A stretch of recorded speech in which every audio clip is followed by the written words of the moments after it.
கர்த்தருக்கு பிரியமானவர்களே, பொருளாதார செழிப்பை குறித்து நாம் தொடர்ந்து கற்றுக்கொண்டு வருகிறோம் அல்லவா? இதில் பல பகுதிகளாக நான் உங்களுக்கு போதித்தேன். முதலாவது பகுதி பொருளாதாரத்தை குறித்து தேவன் நம்மை குறித்து விருப்பமும் சித்தமாக இருக்கிறது என்று போதித்தேன் அல்லவா? இரண்டாவது இந்த பொருளாதாரத்தை குறித்து மக்கள் நம்பும் பொய்கள் அப்படின்னு உங்களுக்கு கற்றுக் கொடுத்தேன். மூன்றாவது இந்த பொருளாதாரத்திலே வாழ்வதற்கு சில முக்கிய தகுதிகள் என்பதை நான் உங்களுக்கு கற்றுக் கொடுத்தேன். நீங்கள் போன பகுதியில் நீங்கள் உள்ளதெல்லாம் பார்த்தீங்கன்னா அதையெல்லாம் நீங்கள் கற்றுக்கொள்ளலாம். திரும்ப ஒரு தலை ரீகால் பண்ணி அதை பாருங்கள். இப்போ நான்காவது பகுதிக்கு வந்திருக்கும். அதுதான் பெருக்கம்.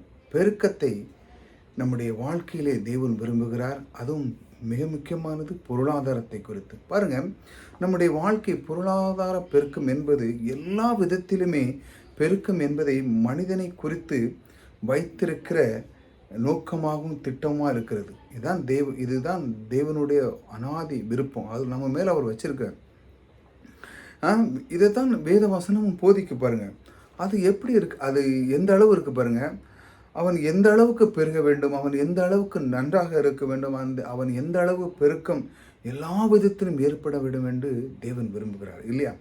மனிதனை கொண்டு அந்த அளவு தான் அவர் விரும்புகிறார். இவன் எல்லாத்திலும் பெருக வேண்டும் என்று. அதுதான் நம்ம அடிக்கடி ஒரு வசனத்தை வாசித்து வந்து கொண்டே இருக்கிறோம். உபாகம் 1:11 அதில் தேவன் சொல்லியிருக்கிறாரு. அதாவது அந்த மோசே, அந்த தாசன், தேவனுடைய அன்பு எல்லாம் அறிந்தவன், நீங்கள் இன்று இருக்கதை பார்க்கிலும் 1000 மடங்கு பெருக வேண்டும் என்று உங்கள் பிதாக்கள் சொன்ன அந்த வார்த்தையின்படி நீங்கள் பெருக ஆசீர்வதிப்பாராக என்று சொல்கிறான். அதே போல தேவன் அந்த அளவுக்கு அவர்களை பெருக்கத்தின், மக்கள் பெருக்கம் மட்டுமல்ல, எல்லாத்திலுமே அந்த மாதிரி அவர் குறித்த அந்த தேவனை குறித்து அந்த நமக்குள்ளே அவர் விரும்புகிறார். தேவன் நமக்குள்ளே அந்த அளவுக்கு அவர் விரும்புகிறார், இவன் இப்படி இருக்க வேண்டும் என்று. அதுதான் அவருடைய நம்ம மோசே அந்த அளவுக்கு சொல்லுகிறார். இந்த மாதிரி நீங்கள் பெருக வேண்டும் என்று சொல்லி, நீங்கள் எல்லா விதத்திலும் அதிகமாக வேண்டும், பெருக வேண்டும் என்பது விருப்பம் மட்டுமல்ல, அதற்கான சில வழிகளையும் வைத்திருக்கிறார். பெருக்கத்துக்கு தேவன் பாருங்க, அவர் ஆசீர்வதிக்கிறார். அது மட்டுமல்ல, அதற்கான வழியும் வைத்திருக்கிறார். இதான் ரொம்ப முக்கியமானது.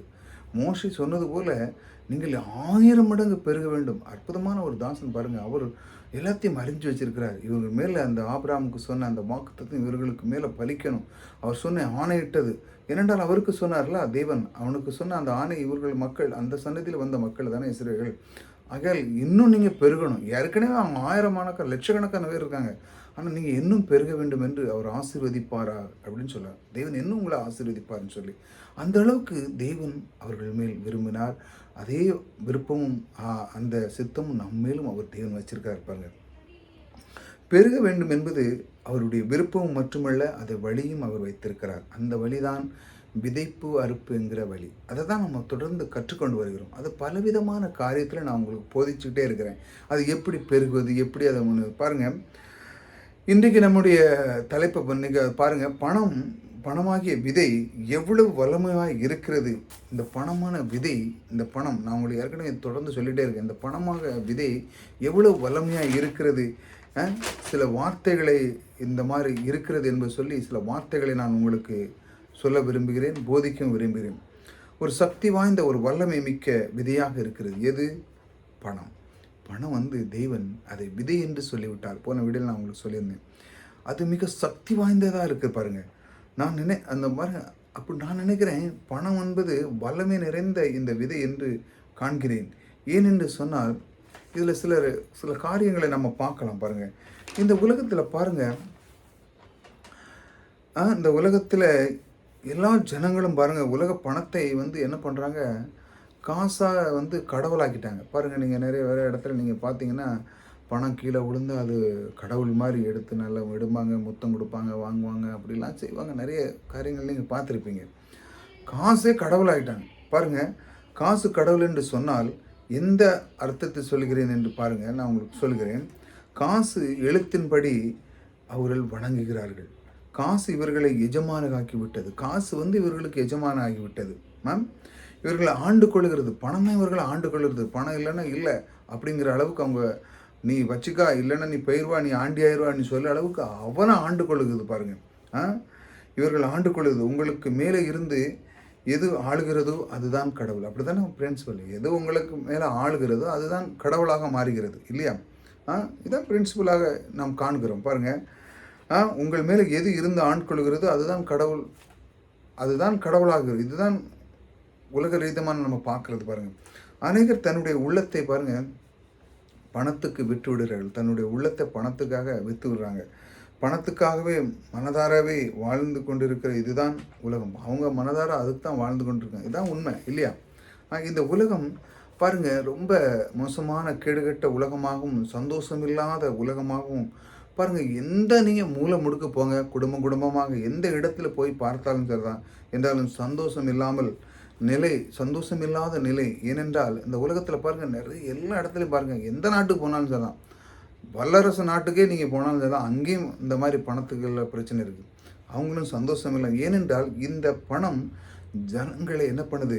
ஆட்டி படைக்கிறது. பாருங்கள், காசு கடவுள் என்று சொல்வது அதுதான் நான் சொல்கிறேன். பாருங்கள், இந்த மாதிரி ஏன் அந்த காசை அவங்க வந்து ஆட்கொள்ளுது அப்படின்னா, இவங்க அது மேலே பற்றா இருக்கிறாங்க. அவங்களே இதை ஆட்டி படைக்குது, நீ இல்லைன்னா இல்லைன்னு சொல்லி அந்த அளவுக்கு இருக்குது. ஆனால் பணம் அவனை ஆட்டி படைக்கிறது. ஆனால் பாருங்கள், ஒரு மனுஷன் இப்படி ஆட்டி படைக்கிற இந்த சூழ்நிலையில் ஒரு மனுஷன் ஒரு வித்தியாசமாக இருந்து இந்த பணத்தை அவன் ஆட்டி படைத்தான் என்றால் பணம் வந்து அவனுக்கு கடவுளாக இல்லை. அப்படிதானே? அவன் பணத்தை ஆட்டினா அவன் எப்படி கடவுளாக முடியும் என்கிறது போல அது ஆகிறது.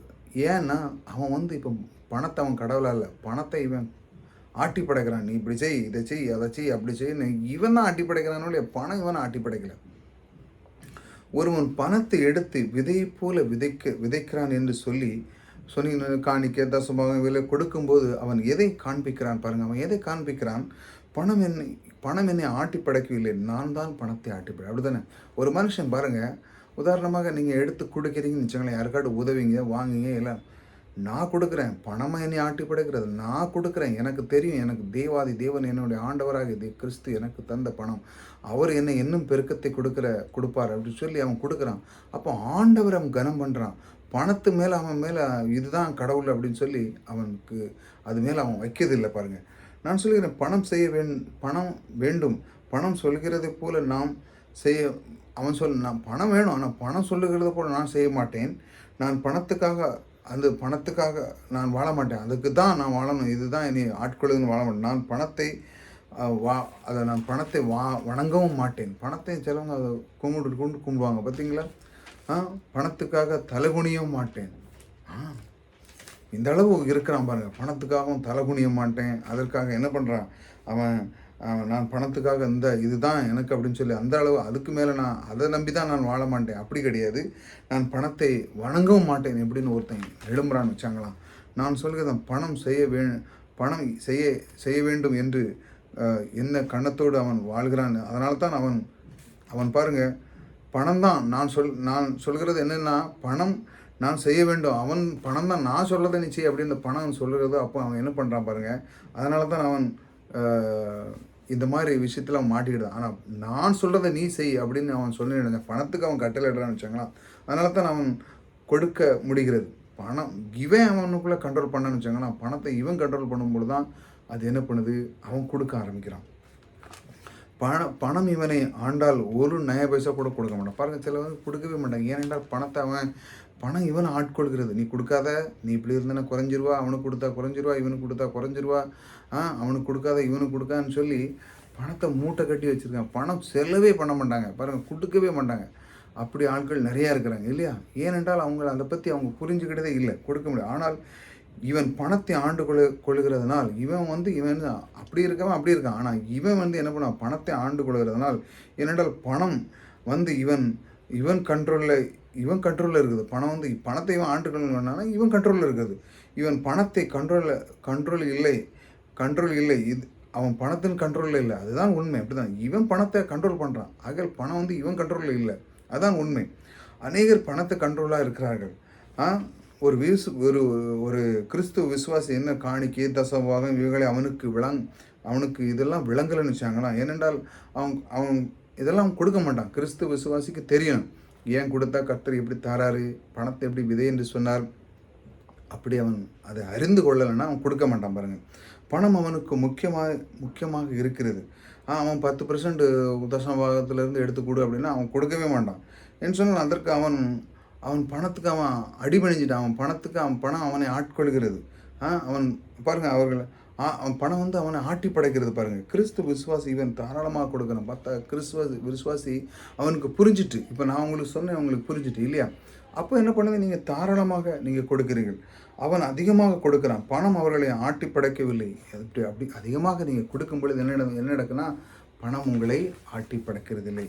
இவர்கள் பணத்தை உபயோகப்படுத்துகிறார்கள். பாருங்கள், பணத்தை வந்து உபயோகப்படுத்துகிறாங்க தவிர பணம் இவர்களை உபயோகப்படுத்துவது கிடையாது. பணத்தை தான் இவங்க உபயோகப்படுத்துகிறாங்க. யார்? பணத்தை எப்படி பணம் இந்த விதை என்று அறிந்து வேதவசனத்துப்படி எப்படி அதை விதைக்கணும் வாங்கணும்னு அறிஞ்சவன் என்ன செய்கிறான் பாருங்கள். இவை பணத்தை என்ன பண்ணுறான்? உபயோகப்படுத்துகிறான். உபயோகப்படுத்துகிறத தவிர பணம் இவர்களை உபயோகப்படுத்துறது கிடையாது. பணம் இவர்களை கடவுளும் கிடையாது. பணம் வந்து இவனுக்கு கடவுளும் கிடையாது. ஏன்னா அவன் புரிஞ்சுட்டான். ஆகவே தான் வேதம் சொல்கிறது, பணத்தையும் தேவனையும் சேவிக்க முடியாது. ஒருத்தரை தான் சேவிக்க முடியும் இல்லையா? 2 பேரையும் சேவிக்க முடியாது. கிறிஸ்துவ போதனை என்ன? கர்த்தர் மட்டுமே தேவன், அவரே தான் மட்டும்தான் சேவிக்கும். இப்படி தானே உண்மை. பணம் சேவிக்கிறதுக்கு இல்லை, பணம் யூஸ் பண்ணுவதற்கு, உபயோகப்படுத்துவதற்கு, ஒரு கருவி போல், ஒரு டூல் போல் அதை கொடுக்கணும். இதை நல்ல காரியத்துக்கு நம்ம உங்கள்ட்ட பணம் இருந்ததுன்னா நீங்கள் நல்ல காரியத்துக்கு, இப்போ நான் என்னுடைய நல்ல காரியத்துக்கு நீங்கள் உதவுவீங்க. நான் இப்போ ஒரு ஊழியம் பண்ணிகிட்ருக்கேன்னு வச்சாங்களா, நான் இந்த ஊழியத்துக்காக நீங்கள் உதவிங்க. இந்த ஊழியத்தில் நான் உங்களுக்காக இதுக்கான நம்பர் கொடுத்துருக்குறேன் டிஸ்கிரிப்ஷனில். அதுக்காக நீங்கள் காணிக்க நீங்கள் உதவிங்க. ஏனென்றால் உங்களுக்கு புரிஞ்சிருக்கு, பணம் என்பது ஒரு விதை. அதை நான் விதைக்கும் பொழுது தேவன் அதிலிருந்து பல மடங்காக எனக்கு தரப்போகிறார் என்று அவன் விசுவாசிக்கிறான். இப்படி கிறிஸ்துவ விசுவாசி அவன் அறிஞ்சு விட்டான். அப்படி செய்யும்போது நீங்கள் உடனே அந்த நம்பர்லேருந்து டிஸ்கிரிப்ஷன் எடுத்து பார்த்து உடனே நீங்கள் விதைக்க ஆரம்பிப்பீங்க. எப்பொழுது தேவனுடைய வசனத்தை, இந்த வார்த்தையை நீங்கள் கேட்டிருக்கீங்க, சத்தியத்தை நீங்கள் அறிஞ்சிருக்கீங்க இல்லையா? அதுக்கப்புறம் பாருங்கள், உபயோகப்படுத்தணும் ஒரு கருவி, அது டூ போல் அவன் யூஸ் பண்ணுறான் பாருங்கள்.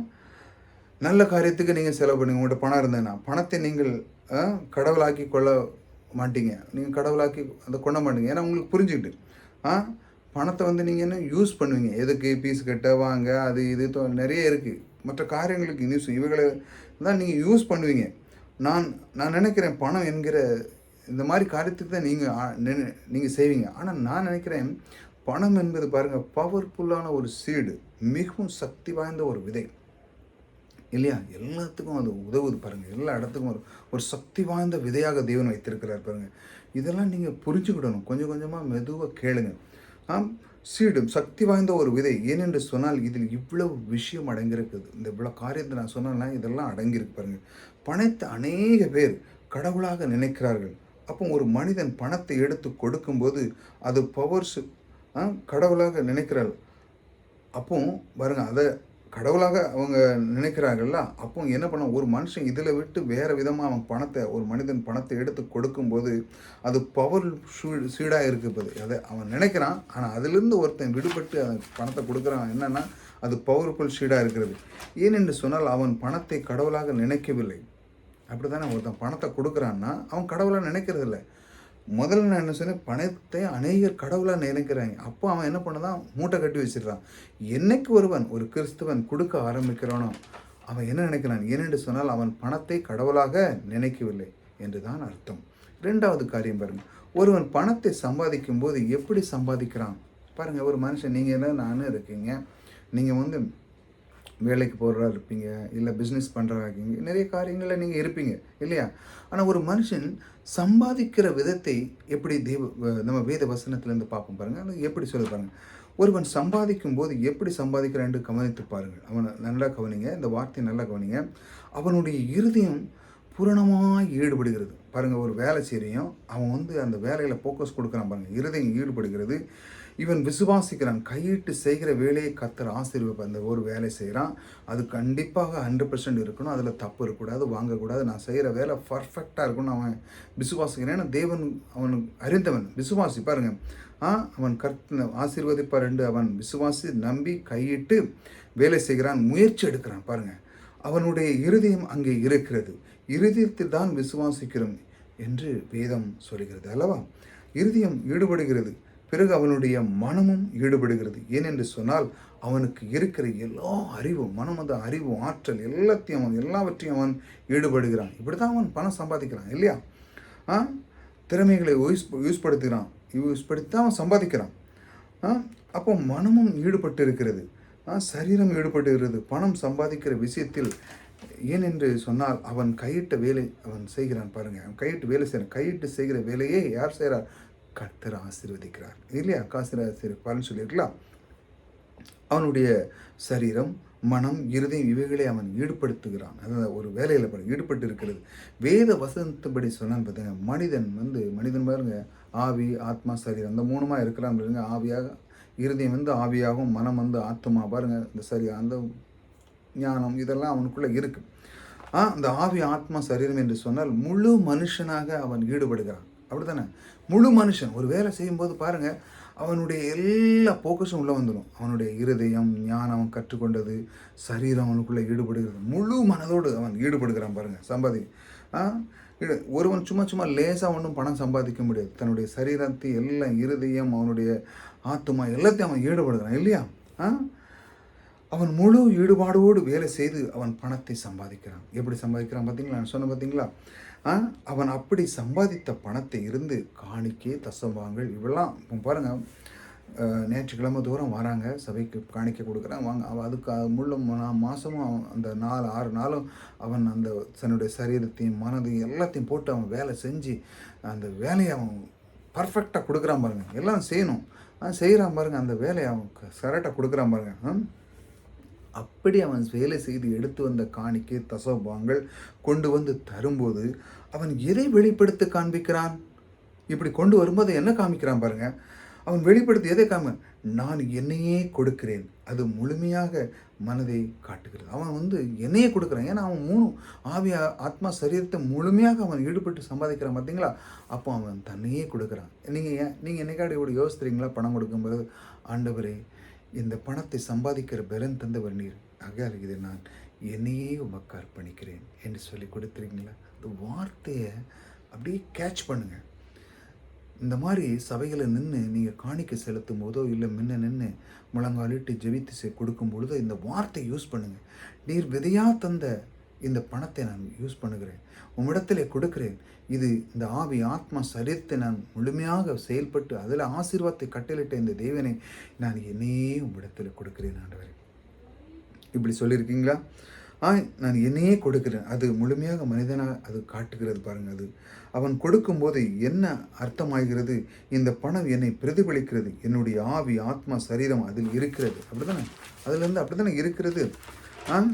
எல்லாம் அவன் அதையெல்லாம் நான் யூஸ் பண்ணிக்கிறேன் பாருங்கள். நான் கொடுக்கும்போது நான் கர்த்தருக்கு வெறும் காசு கொடுக்கவில்லை. நான் என்னையே நான் கொடுக்கிறேன் இல்லையா? காசு இப்படி பணம்னு சொல்லுவாங்க, நான் பணம் தான் கொடுக்குறேன்.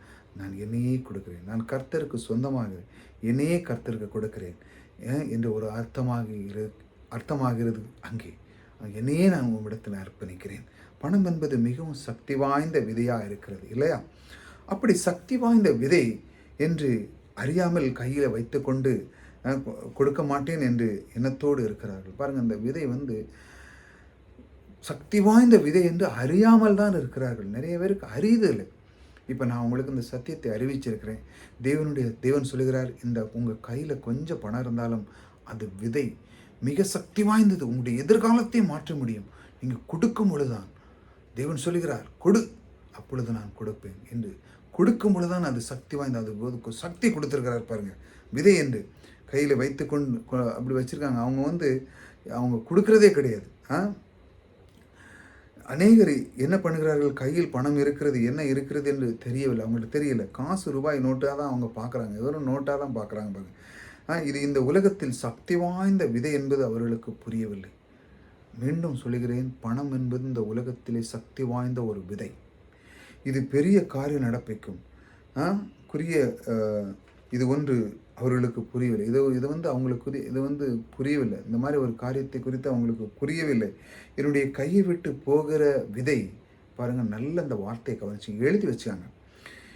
என்னுடைய கையை விட்டு போகிற விதை என்பது பணம் என்னை விட்டு போகாது. இப்படி நீங்கள் யோசிக்கணும். பணம் இப்போ தான் போகுது கையை விட்டு, ஆனால் என்னை விட்டு போகாது. என் கையில் விட்டு தான் போகும். இது கொஞ்ச நாள் தான் போகும் வழி, இப்போ தான் போகுது. ஆனால் ஒரு காலமும் என்னை விட்டு போகாது. அதான் என் கையை விட்டு தான் போகும். என் கையை விட்டு தான் போகும் வழியே. இப்போ நீங்கள் கொடுக்குறீங்க, என் கையை விட்டு தான் போகும் அந்த வழியே, என்னை விட்டு போகாது.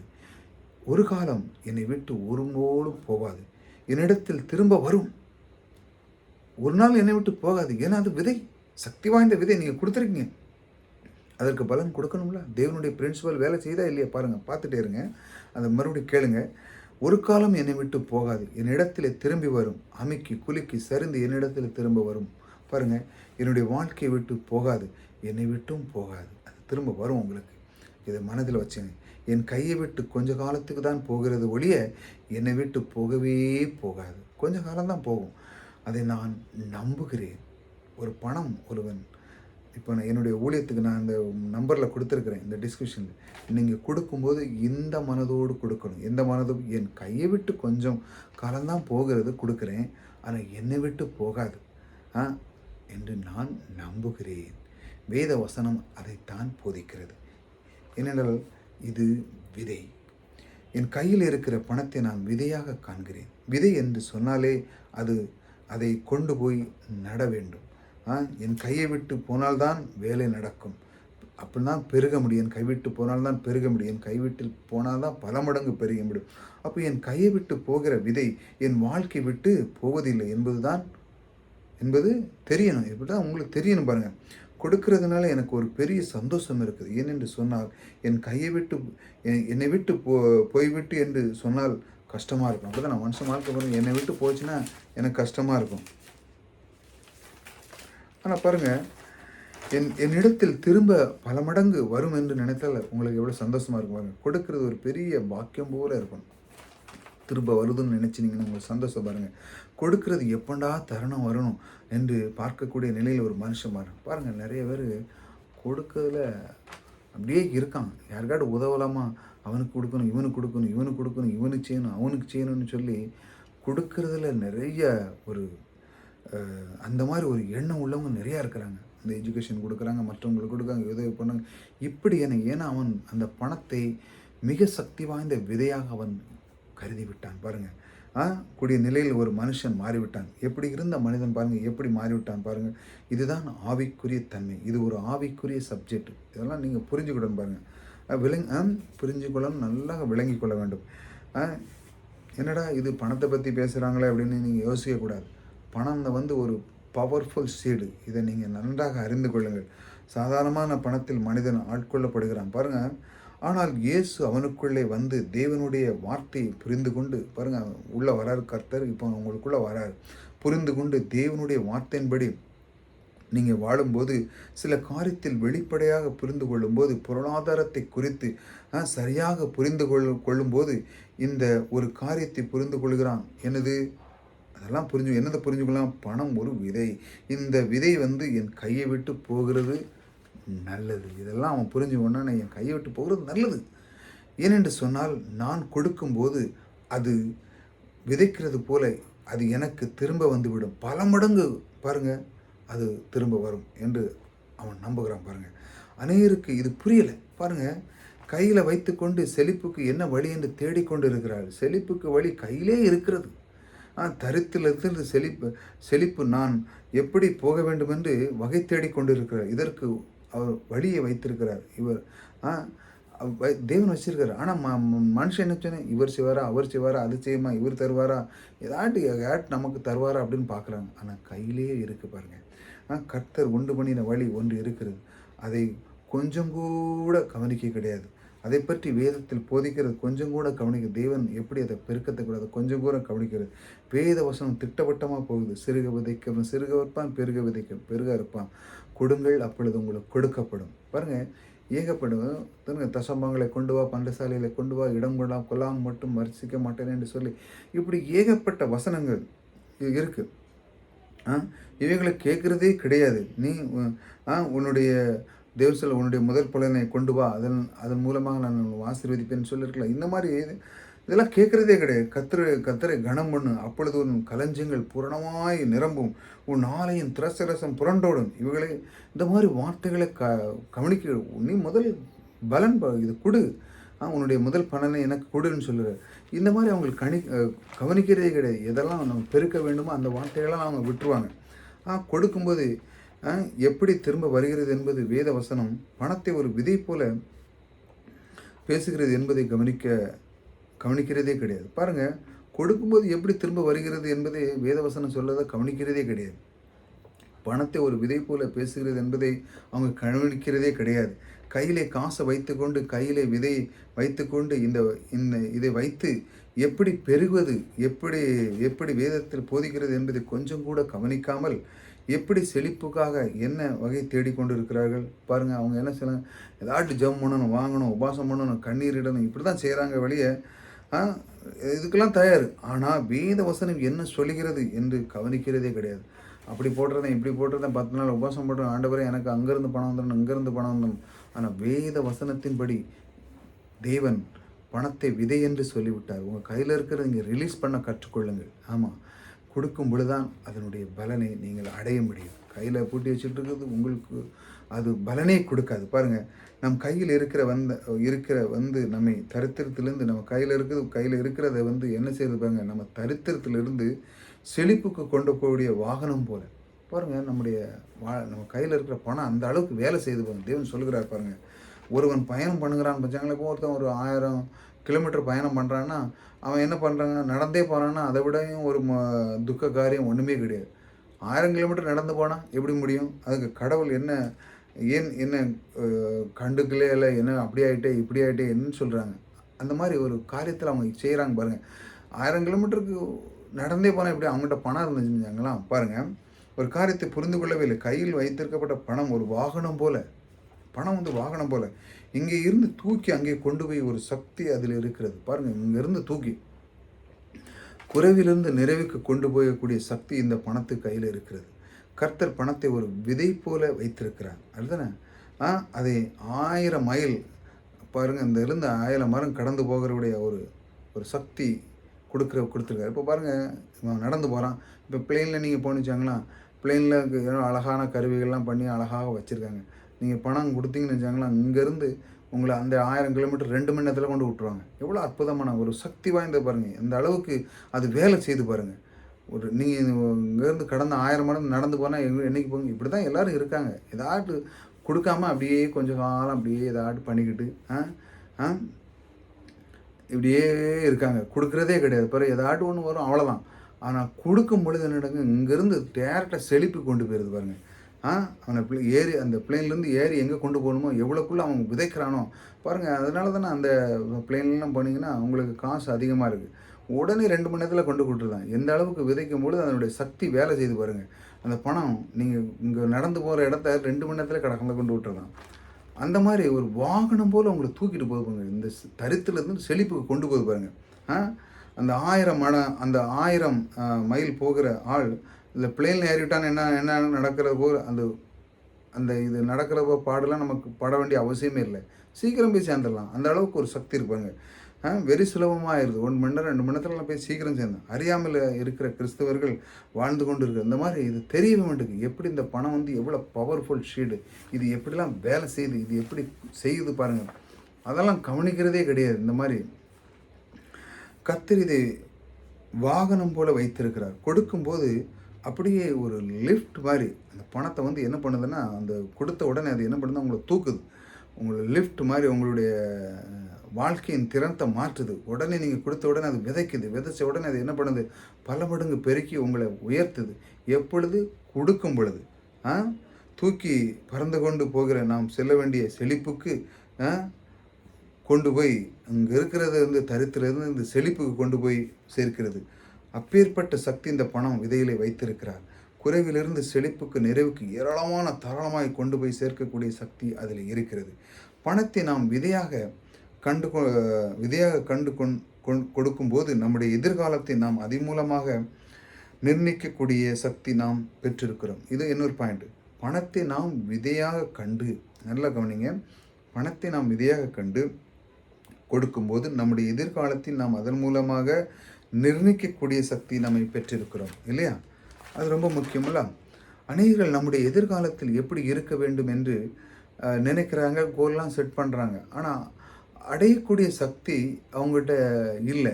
இப்படி முடியாது, என்னுடைய எதிர்காலம் எனக்கு நிர்ணயிக்க முடியாது, நான் பலனற்று இருக்கேன், என்னுடைய எதிர்காலத்தின் மேல் என்னோட ஒரு அதிகாரம் இல்லை, ஏதோ நடக்குது நடக்குது அப்படின்னு. அதனால் ஒழிய எந்த ஒரு அதிகாரமும் வல்லமையும் எதிர்காலத்து மேல் எனக்கு கிடையாது, எனக்கு எந்த ஒரு சக்தியும் கிடையாது, அதை கண்ட்ரோல் பண்ண என்னால் முடியாது என்று சொல்லி, அதெல்லாம் என்னால் கண்ட்ரோல் பண்ண முடியாதுங்க, ஆனால் போல் இருக்க என்னால் கண்ட்ரோல் பண்ண முடியலன்னு சொல்கிறாங்க. அருமையானவர்கள், நான் சொல்லுகிறேன், நான் உங்கள் கையில் இருக்கிற அந்த காசு வந்து உங்கள் எதிர்காலத்தில் நிர்ணயிக்கக்கூடிய சக்தி உங்களுக்கு உங்களுக்கு தருகிறது. நீங்கள் அந்த பணம் வந்து எப்படி தான் உங்களுடைய எதிர்காலத்தை தருகிறது. நிறைய பேர் பாருங்கள், ஏனென்று சொல்லுகிறேன் என்றால், பாருங்கள், ஒரு விவசாயி பாருங்கள், அவன் என்ன பண்ணுறான் பாருங்கள், அவன் நல்லா கவனிங்க, விவசாயி திட்டமிட்டு அவன் செய்கிறான். இப்போ ஒரு சீசன் வருதுன்னு வச்சாங்களா, இப்போ அந்த சீசனில் கடலை போடணுமா இல்லை இது போடணுமா, அது இவ்வளோ வேணும்னா இவ்வளோ விதைக்கணும், அப்படி ஒரு தீர்மானத்தில் வாரான். அது இதை பண்ணணுமா அதை பண்ணணுமா, இல்லைன்னா வேண்டான்னா எப்படி. இப்போ தீர்மானம் யார் எடுக்கிறா? இப்போ அவன் தான் எடுக்கிறான், விவசாயி. திட்டமிட்டு அவன் விதைக்கிறான், முடிவை அவன் எடுக்கிறான். இவ்வளோ தான் எனக்கு வேணும், 10 கோட்டை நெல் வேணும்னா இவ்வளோ தான் நான் விதைக்க போகிறேன், எனக்கு இந்த இந்த ஷீடு தான் வேணும், அதாவது தக்காளினா தக்காளி போடுவேன், கடலைனா கடலை போடுவேன். அவன் நிர்ணயிக்கிறான் இல்லையா? பாருங்கள், அந்த விவசாயியே அவன் நிர்ணயிக்கிறான் என்ன வேணும்னு. நம்ம சிலவங்க பாருங்கள், இந்த இது வேணும் அது வேணும்னு சொல்லிட்டு அது என்னால் முடியலை அப்படிங்கிறது. இவன் நிர்ணயிச்சு செய்கிறான் பாருங்கள், என்ன அற்புதமான பாருங்கள். இந்த விவசாயியை பார்த்து நம்மளாம் கற்றுக்கொள்ள வேண்டும் பாருங்கள். அந்த மாதிரி தேவன் அதனோடு ஒரு இணைப்பை வைத்திருக்கிறார் பாருங்கள். திட்டமிட்டு விதைக்கிறான், அவன் முடிவு கூடிய மாற்றவே மாட்டான். அவன் முடிவு, அந்த சக்தி அவனுக்குள்ளே இருக்கிறது, அந்த முடிவு கூடிய மாற்றக்கூடிய சக்தி அவனுக்குள்ளே இருக்கிறது. என்ன வேணும் என்று அவன் தீர்மானிக்கிறான் பாருங்கள். அவன் தன்னுடைய எதிர்காலத்தை எதிர்பார்த்து கொண்டு இருக்கிறான். தன்னுடைய எதிர்காலத்தை நடக்கும் என்று சொல்லி நிச்சயமாக நடக்கும். அவன் எதிர்பார்க்க நிச்சயமாக நடக்கும். தேவன் உங்களை வைத்திருக்கிற காரியத்தை நீங்கள் அடைய முடியும். அதன் மீது அதிகாரம் இருக்கிறது, வல்லமை இருக்கிறது. வல்லமையும் அதிகாரம் உங்கள் கையில் இருக்கிறது. விதை வடிவிலே உங்கள் கையிலே கொடுத்திருக்கிறார். கொஞ்சம் பணம், கொஞ்சம் என்னன்னு சொல்லிட்டு இருக்காங்க எல்லாரும், கொஞ்சம் கொஞ்சம் பணம்னு. இந்த கொஞ்சம் பணம் எவ்வளோ ஆகும் என்று அறிந்து கொள்ளவில்லை. எவ்வளோ இருக்கிறது எவ்வளோ ஆகும்னு அவங்க அறிஞ்சவே இல்லை. இதை அறிந்து கொண்டால் நீங்கள் விதைக்க பண்ண ஆரம்பிச்சிருவீங்க. உங்கள் எதிர்காலம், உங்களுடைய எதிர்காலத்தை வந்து இங்கேருந்து தரித்திரத்திலிருந்து நீங்கள் செழிப்புக்கு போயிடுவீங்க பாருங்கள். இதை நீங்கள் கற்றுக்கொள்வீர்கள். இதை நீங்கள் எதிர்காலத்தை எப்படி நான் கொண்டு போகணும்னு நீங்கள் கற்றுக்கொள்வீர்கள். அதனுடைய எதிர்காலத்தை நிர்ணயிக்கக்கூடிய ஒரு அளவு நீங்கள் வந்துடுவீங்க பாருங்கள். எப்படி இந்த பணத்தை பற்றி நீங்கள் இந்த விளத்து நான் சொன்னோம்ல, இதெல்லாம் நீங்கள் அறிஞ்சிட்டு வச்சாங்களாம், இதை மெதுவாக நிதானமாக கேட்டாலே உங்களுடைய வாழ்க்கை திறனை மாறும். அடுத்த பாருங்கள், இன்னொரு காரணம், பணம் என்கிற விதையை நீங்கள் சக்தி வாய்ந்த விதையை கருதி அதை விதைக்கும் போது உங்கள் உள்ளே இருக்கிற எல்லா விசுவாசம், எல்லா விதமான பேராசை, பயத்தையும் நீக்கக்கூடியதாக இருக்கிறது பாருங்கள்.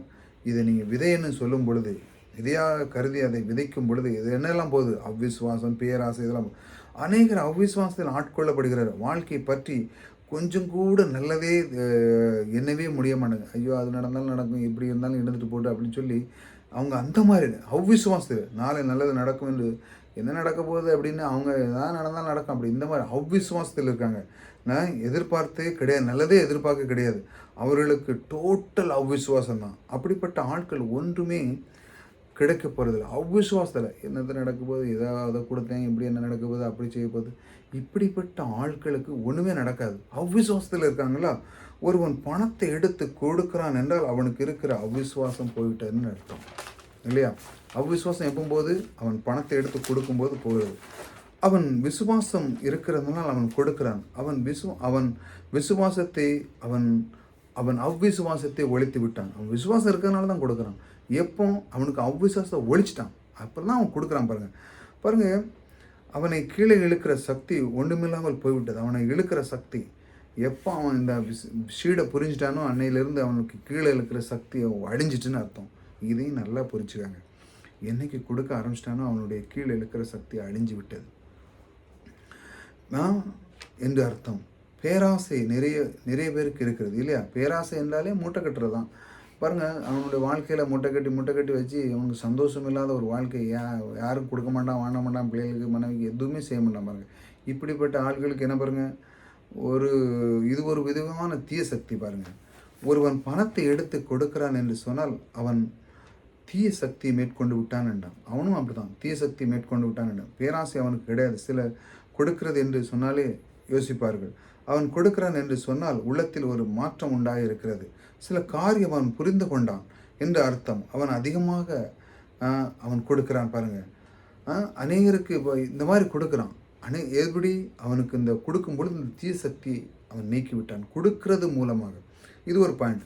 இன்னொன்று பாருங்கள், அநேகருக்கு பயம், நாளை என்ன ஆகுமோ பாருங்கள். அப்படி தானே இருக்காங்க நிறைய பேர். ஐயோ கொடுக்குற வேத்து வச்சுன்னு நாளைக்கு என்ன ஆகுமோ ஏதாவது தெரியாது, யாரும் கொடுத்துறாத அப்படின்னு சொல்லி நிறைய பேர் மூட்டை கட்டி வச்சுன்னு நிறைய பாருங்கள். அவங்களுக்கு பாருங்கள், நாளை என்ன ஆகுமோ என்று அவர்களுக்கு கொடுப்பதில்லை. ஒருவன் கொடுக்கிறான் என்று சொன்னால் அவன் பயத்தையும் மேற்கொண்டு விட்டான் என்ற அர்த்தம். போட்டு கர்த்தர் எனக்கு தருவார், அவர் எனக்கு சொல்லியிருக்கிற இந்த பணம் மிகப்பெரிய சக்தி வாய்ந்த ஒரு சீடு, ஆகையால் இதை இழுக்கிற என்னை வாழ்க்கையிலேருந்து கீழே இழுக்கிற சக்தி என்னை ஒன்றும் பண்ணாது, ஒன்றும் செய்யாது. ஏனென்றால் அவர் எனக்கு சொல்லியிருக்கிறார், கொஞ்சத்தில் வித உனக்கு ஒரு நாளும் கவலை இருக்காதுன்னு சொல்லி அவர் எனக்கு சொன்ன அந்த வார்த்தையின்படி நான் செய்கிறேன்னு சொல்லி பயம் அவனுக்குள்ளேருந்து நீங்குது. அநேகர் பேராசை, பயம், அவ்விசுவாசத்தில் தான் இப்படி இந்த மாதிரி விஷயத்தில் வாழ்ந்து கொண்டு இருக்கிறேன். அந்த 3 விஷயம் சொன்னோம்ல. நான் செழிப்பை குறித்து இந்த பேசிக்கொண்டு நம்ம இப்போ என்ன பார்த்துட்ருக்கோம், செழிப்பை குறித்து பேசிக்கொண்டு இருக்கோம். என்ன செழிப்பை பற்றி பேசுகிறார்கள் நிறைய பேர் கேட்குறான் பாருங்கள். நிறைய பேர் இப்படி ஏன் செழிப்புன்னு பேசுகிறாங்கன்னு கேட்குங்க. இது ஒரு பெரிய ஆவிக்குரிய சப்ஜெக்ட். இதை நீங்கள் மனசில் வச்சுட்டீங்களாம், உங்களுக்கு பயம், அவ்விசுவாசம், பேராசை இவைகளெல்லாம் நீங்கிவிடும். கர்த்தர் மேல் விசுவாசம் அதிகமாக பாருங்கள். அவன் கண்களை கர்த்தர் நோக்கி பார்க்குறான் பாருங்கள்.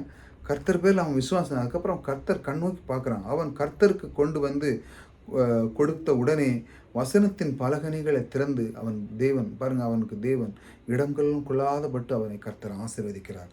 அவன் கர்த்தர் மேல் கண்களை வைக்கிறான். என்ன ஒரு அருமையான காரியம் பாருங்கள். அவன் கொடுக்கும் பொழுது கர்த்தர் மேலே கண்ணை வைக்கிறான். ஆண்டவரே, இந்த பணம் விதை ஒரு ஷீடாக நான் கருதி எனக்கு நீர் சொன்ன அந்த வார்த்தையின்படி நான் விதைக்கிறேன்.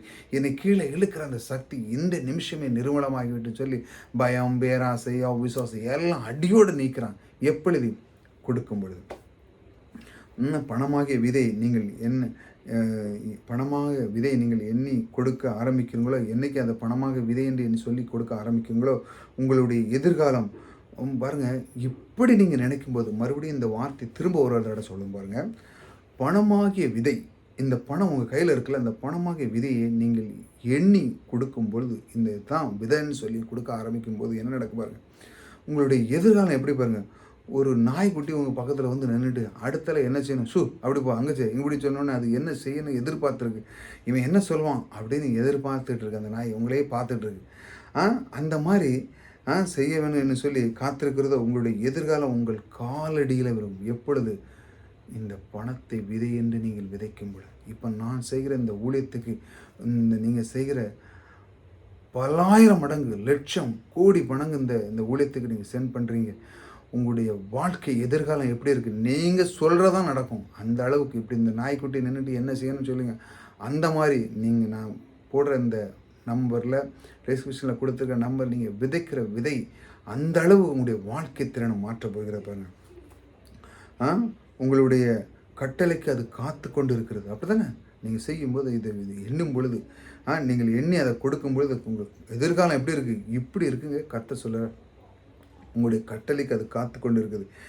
என்ன நடக்க வேண்டும் என்று எதிர்காலத்தை உங்கள் பாதபடியிலே கொண்டு வந்து போல் ஆகிவிடுகிறது. உங்கள் பாதபடி என்ன ஆகுன்னு சொல்லுங்கள், நான் சொல்கிறேன்னு சொல்லி பாதபடிக்கு கொண்டு வந்து பாருங்கள். அந்த அளவுக்கு பாருங்கள். உங்கள் எதிர்காலத்தில் உங்கள் கண்ட்ரோலுக்கு கொண்டு வந்துடலாம். உங்கள் எதிர்காலத்தை உங்கள் கண்ட்ரோலில் கொண்டு வந்துடலாம். அது போல் ஆகிவிடுது. உங்கள் கண்ட்ரோலில் கொண்டு வந்துடணும். அப்படியே ஆகிடுது. இப்படித்தான் இருக்க வேண்டும் என்று வேத வசனம் ஆதியாகமம் 1:28 கர்த்தர் சொல்கிறார். நீங்கள் ஆண்டு கொள்ளுங்கள் என்று. எல்லாமே பணத்தினாலே ஆண்டு கொள்ளப்படாதீர்கள், பணத்தினால் ஆண்டு கொள்ளுங்கள் என்று கர்த்தர் சொல்லியிருக்கிறார். எதை பாருங்கள், எல்லா விதத்துலையும் பாருங்கள். பணம் வந்து உங்களை ஆண்டு கொள்ளக்கூடாது, மற்ற எல்லாத்தையும் நீங்கள் தான் ஆண்டு கொள்ளன்னு சொல்ல. பணம் ஒரு சக்தி வாய்ந்த விதை என்று அறிந்து கொண்டால் சில காரியங்கள் திட்டவட்டமாக செய்ய வேண்டும். பணம் வந்து சைடாக இருந்துச்சுன்னா இதில் ஒரு சில காரியங்களுக்கு இது திட்டவட்டமாக செய்ய வேண்டும். உடனே என்ன பாருங்கள், முதல் காரியம், அவன் உடனடியாக தனக்கு இருக்கிற விதை, அதாவது பணத்தை அவன் என்ன பண்ணணும், அதை விதைக்க ஆரம்பிக்க வேண்டும். பாருங்கள், சில எனக்கு அங்கே வந்த பிறகு கொடுக்கேன், இந்த வந்த பிறகு கொடுக்கேன், இப்படி கொடுக்கேன், அப்படி கொடுக்க முதல்ல ஆரம்பிக்கணும். விதையை வைத்து எப்படி பெருகுதென்று அறிந்தவன் இவன். அதனால் அவன் வந்து என்ன பண்ணான், கப்பல் வருது, அது வருது, இது வருதுன்னு அவன் வந்து அவன்லாம் காத்திருக்க மாட்டான். அவன் கொஞ்சத்தை எடுத்து அவன் விதைக்கிறான். மற்றவங்க பாருங்க, இது வந்த பிறகு தரேன், அது வந்த பிறகு தரேன்னு. இருக்கிறத கொஞ்சத்தை விதைக்கிறான். அவன் பெருக்க புரிந்து கொண்டான். ஆகவே இருக்கிறதை கொஞ்சத்தை கொடுக்க ஆரம்பிக்கிறான். அவனுக்கு பெருக முடியும் என்று அவன் அவன் பாருங்க, அவனுக்கு பெருக முடியும் என்று நம்பினால் அவன் இன்றைக்கே ஆரம்பித்து விடுவான்.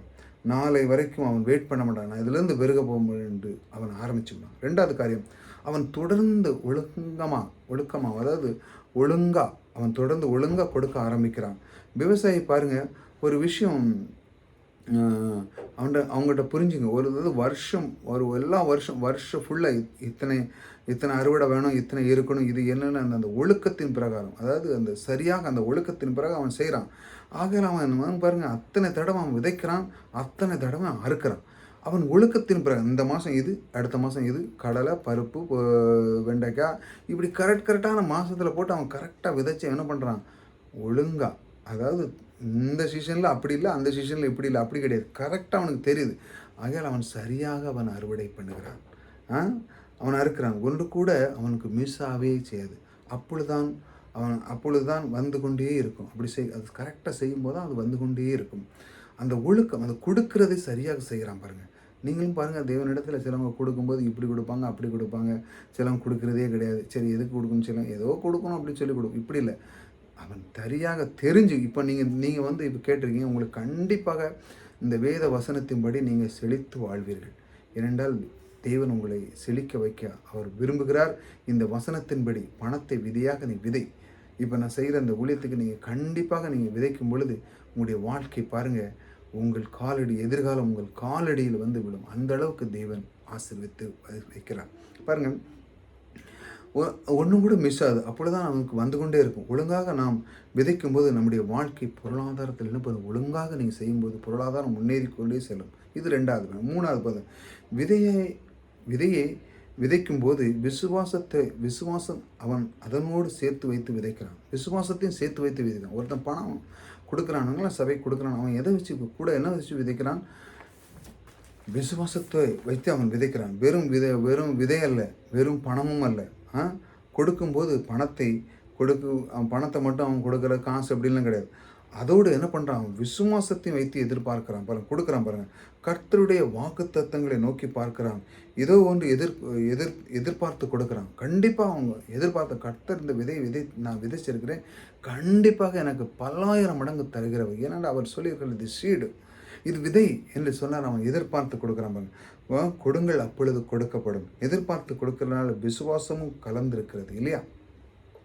சிலர் பயத்தில் கொடுக்கிறார்கள். ஏதோ நடந்து விடுமோ, இதில் நடந்துருமோ, அப்படி நடந்து கொடுக்கலான்னு இப்படி ஆயிருமோ, அப்படி கொடுக்கும்போது நன்மை ஒன்று நடக்காது. பயத்தில் கொடுத்தா ஒன்றும் நடக்காது. அன்பாய் கொடுக்க வேண்டும். சிலர் கொடுத்து ஆகணுமே என்று வெறுப்பில் கூட கொடுக்கலாம் பாருங்கள், அது புரோஜனமே இல்லை. இந்த மாதிரி கொடுக்கும்போது அது என்ன பண்ணுது, புரோஜனமே இல்லாமல் இருக்கிறது. விசுவாசத்தில் கொடுக்கும்போது நிச்சயமாக அது பலன் உண்டாகிறது. வேத வசனம் திட்டவட்டமாக போதிக்கிறது பாருங்கள். உன்னுடைய விசுவாசம் உன்னை ரட்சித்தது. அப்படி தானே சொல்லாரு. சுகமாக்குறவங்களாம் சொல்ல பாருங்க, உங்கள் விசுவாசம் உன்னை ரட்சித்தது. அவருடைய வல்லமே அல்ல, அவருடைய வல்லமை தான். உன்னுடைய விசுவாசத்தை ரட்சிச்சோன்னு அவருடைய வல்லமை தான்.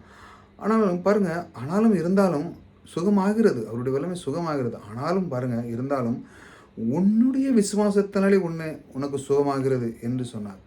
ஏன், எவ்வளவு வல்லமை கர்த்தரிடத்தில் இருந்தாலும் பாருங்கள், கர்த்தரிடத்தில் செய்ய முடியாத ஒன்றுமில்லை. கர்த்தரிடத்தில் எல்லா வல்லமை இருந்தாலும் நமக்கு விசுவாசம் இல்லை என்றால் நமக்கு ஒன்றுமே நடக்க போகிறது. நமக்கு ஒன்றும் நடக்க போகிறதே இல்லை. நமக்கு ஒன்றும் நடக்க போகிறது எப்போ, நமக்குள்ள என்ன இல்லை, விசுவாசம் இல்லை என்றால். அதான் சொல்கிறார் தேவன் இந்த சுகமாக்குறவன் இல்லை. நான் என்னுடைய சித்தமாப்பா, உன்னுடைய சித்தமா, நீ விசுவாசிக்கிறாயா அப்படின்னு கேட்குறாரு. அவர்கிட்ட வல்லமை இருக்குது. எப்போ அவனுக்கு தேவை, ஆம் நான் விசுவாசிக்கிறேன், அப்பொழுதுதான் பாருங்கள், எவ்வளவு வல்லமை அவருக்கு இருந்தாலும் நமக்கு விசுவாசம் இல்லை என்றால் நமக்கு ஒன்றும் நடக்கப் போகிறது இல்லை. கர்த்தரிடம் ஏராளமாக வல்லமை இருக்கிறது இல்லையா. அவர் என்ன வேணுமானாலும் செய்யலாம். நாம் எதை விசுவாசிக்கிறோமோ அதுதான் நமக்கு நடக்க போகிறது. விசுவாசிக்கிறவன் எல்லாம் கூடும் என்று வேதவசனம் சொல்கிறது. விசுவாசிக்கிறவன் எல்லாம் கூடும், அப்படித்தானே வேதவசனம் சொல்கிறது. விசுவாசம் ரொம்ப முக்கியம் பாருங்கள். அருமையானவர்களே, நான் உங்களுக்கு சொல்கிறேன், சவால் விட்டு சொல்லுகிறேன். கர்த்தர் நல்லவர். கர்த்தர் உங்களை நேசிக்கிறார். நீங்கள் பெருகும்படியாக, பொருளாதாரத்தில் பெருகும்படியாக ஒரு திட்டத்தை உண்டு பண்ணி வைத்திருக்கிறார். அதுதான் விதைப்பு அறுப்பு திட்டம். விதையுங்கள், பெருக்கத்து விதைக்கும் பொழுது உங்களுடைய பெருக்கம் அதிகமாகும். நீங்கள் எந்த அளவுக்கு பெருக்க விதைக்கிறீர்களோ அந்த அளவு நீங்கள் பெருக நீங்கள் அறுவடையை உங்களுக்கு காண்பீர்கள். நீங்கள் எந்த அளவு பெருக்கத்தை நீங்கள் விரும்புங்களோ, பெருக்கம் எனக்கு வேணும் அப்படின்னா நீங்கள் அந்த அளவுக்கு நீங்கள் விதைக்கணும். அந்த அளவுக்கு விதைக்கும் பொழுது தான் உங்களுடைய பெருக்கம் உங்களுக்கு அதிகமாகும். அதான் தேவன் சொல்லுகிறார் பாருங்கள். பெருக விதைத்தால் அவன் என்ன பண்ணுவான்? பெருக அறுப்பான். சிறுக விதைத்தால் சிறுக அறுப்பான், இல்லையா? இப்படி தான் தேவன் உங்களுக்கு கற்றுக் கொடுக்கிறார். ஆகையால் அருமையானவர்களே, விதையை நீங்கள் பவர்ஃபுல் சீடாக எண்ண வேண்டும். இதை விதைக்கும் பொழுது என்ன நடக்கின்றால் உங்களுடைய வாழ்க்கை திறன் மாறப்போகிறது. உங்களுடைய வாழ்க்கை எதிர்காலத்தில் உங்கள் காலடியில் விழப்போகிறது. நீ இதை அறிந்து ஒருவன் விதைக்கும் பொழுது, என்னுடைய வாழ்க்கை அதில் விசுவாசத்தோடு நீங்கள் விதைக்கும் பொழுது உங்களுடைய வாழ்க்கையிலே நீங்கள் யாரையும் நீங்க வேண்டிய அவசியம் இல்லை. உங்கள் எதிர்காலம் உங்கள் காலடியில் இருக்கும். உங்களை தேடி பணங்கள் வரும். உங்களை தேடி எல்லாமே வந்து சரணடையும். அந்த அளவுக்கு கர்த்தர் உங்களை ஆசீர்வதிப்பார். ஆகையால் தொடர்ந்து இந்த மாதிரி போதனைகளை கேளுங்க. உங்களுக்கு புரியலைன்னா திரும்ப ஒரு தடவை ரிகால் பண்ணி கேளுங்க. மெதுவாக கேளுங்க. கொஞ்சம் கொஞ்சமாக கேட்கும் பொழுது உங்களுடைய உள்ளத்திலே பரிசுத்த ஆவியானவர் உங்களுக்குள்ள வார்த்தைகளை விதைப்பார். அந்த விதை மூலம் உங்களுடைய வாழ்க்கை திறனையும் மாறும். புதிதாக வந்து சப்ஸ்கிரைப் பண்ணிச்சாங்க. விதைப்பு அறுப்பை விட்டு விடாதீர்கள். அதற்கான நம்பர் கொடுத்துருக்குறேன். ஆகையால் அதிலிருந்து நீங்கள் விதைக்க உங்களுடைய வாழ்க்கை திறன் மிக அற்புதமாக முன்னேறி உங்களுடைய வாழ்க்கையை மாற்றக்கூடிய சக்தி தேவன் உங்களுக்குள்ளே வைத்திருக்கிற அந்த விதையை கொஞ்சத்திலிருந்து விதைக்கும் பொழுது தேவனுடைய வல்லமை அந்த இடத்துல வெளிப்படும். தேவனுடைய வல்லமை நீங்கள் வெளிப்படுவதை காண்பீர்கள். இதை ஒவ்வொரு நாளும் செய்ய உங்களுக்குள்ளே தேவன் பரிசுத்தாவின் உள்ளே வந்து அந்த பெருக்கத்தின் தேவன் உங்களுக்குள்ளே உலாவார். கர்த்தர் உங்களோடு கூட இருக்கிறார். கர்த்தர் உங்களை ஆசீர்வதிக்கிறார்.